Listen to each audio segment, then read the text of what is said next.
Halo, perkenalkan nama saya Ron Kaviar. Saya mahasiswa Uncen jurusan Ilmu Pemerintahan angkatan 2020. Kini saya akan menjawab UTS mata kuliah Perubahan Sosial dan Dinamika Pemerintahan. Untuk soal nomor 1, jelaskan perubahan sosial menurut para ahli.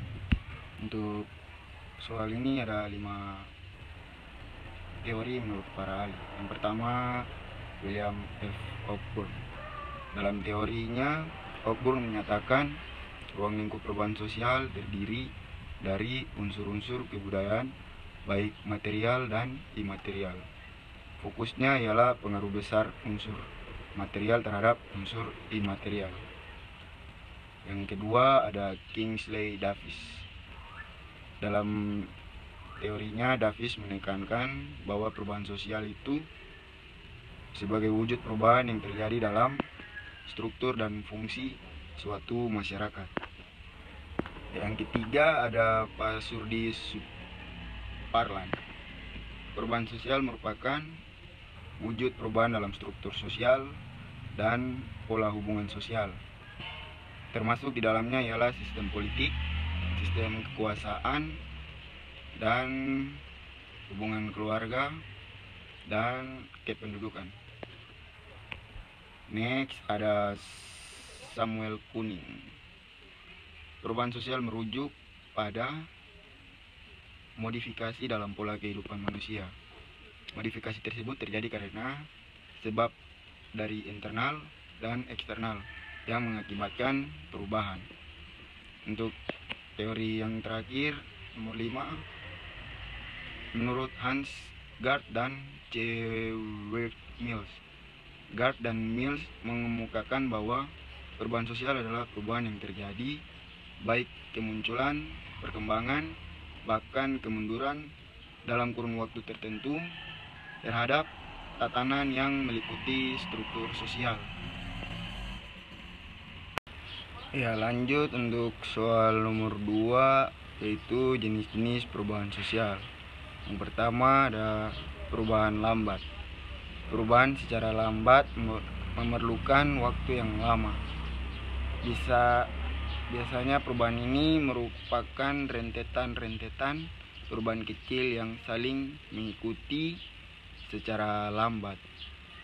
Adapun proses perubahan ini dinamakan evolusi. Evolusi terjadi dengan sendirinya tanpa rencana atau kehendak tertentu. Yang berikut ada perubahan cepat. Sedangkan perubahan berlangsung cepat dan menyangkut dasar atau pokok-pokok kehidupan masyarakat dinamakan revolusi. Yang berikut ada perubahan kecil. Adalah perubahan yang terjadi pada unsur-unsur struktur sosial yang tidak membawa pengaruh langsung atau berarti bagi masyarakat. Berikut ada perubahan besar. Ini adalah perubahan yang berpengaruh terhadap masyarakat dan lembaga-lembaganya, seperti sistem kerja, hak milik tanah, hubungan kekeluargaan, dan stratifikasi masyarakat. Dan berikut ada perubahan yang dikehendaki. Intended change atau direncanakan. Planned change merupakan perubahan yang diperkirakan atau yang direncanakan terlebih dahulu oleh pihak-pihak yang hendak mengadakan perubahan dalam masyarakat. Berikut ada perubahan sosial yang tidak dikehendaki. Unintended change atau tidak direncanakan. Unplanned change merupakan perubahan yang terjadi di luar jangkauan pengawasan masyarakat atau kemampuan manusia. Yang berikut ada perubahan struktural. Adalah perubahan yang sangat mendasar yang menyebabkan timbulnya reorganisasi dalam masyarakat. Berikut soal nomor 3, sebutkan dan jelaskan ciri-ciri terjadinya perubahan sosial pada suatu masyarakat. Untuk jawabannya ada 8 ciri-ciri perubahan sosial yang terjadi di masyarakat. Yang pertama, berkelanjutan. Manusia sebagai makhluk sosial dimanapun berada akan mengalami perubahan, baik secara cepat maupun lambat. Hal ini sudah pasti terjadi dan akan terus berkembang. Yang berikut, imitatif. Imitatif atau biasa disebut meniru. Jika ada perubahan yang dilakukan oleh suatu kelompok sosial, maka akan diikuti oleh kelompok sosial yang lainnya. Hal itu dikarenakan antara kelompok satu dengan kelompok lain akan saling memengaruhi. Yang berikut, hubungan timbal balik. Yang berikut, disorganisasi sementara. Ini adalah kondisi tanpa aturan karena adanya perubahan lembaga tertentu. Berikut ciri-ciri berikut yaitu terjadi di mana-mana. Perubahan sosial pada masyarakat bisa saja terjadi di mana saja. Yang berikut dilakukan secara sengaja. Ciri-ciri yang terakhir yaitu menimbulkan kontroversi dan penggolongan watak. Ya, untuk soal nomor 4 yaitu sebutkan dan jelaskan perubahan sosial menurut 4 pandangan. Yang pertama ada pandangan klasik. Yang kedua adalah pandangan konflik.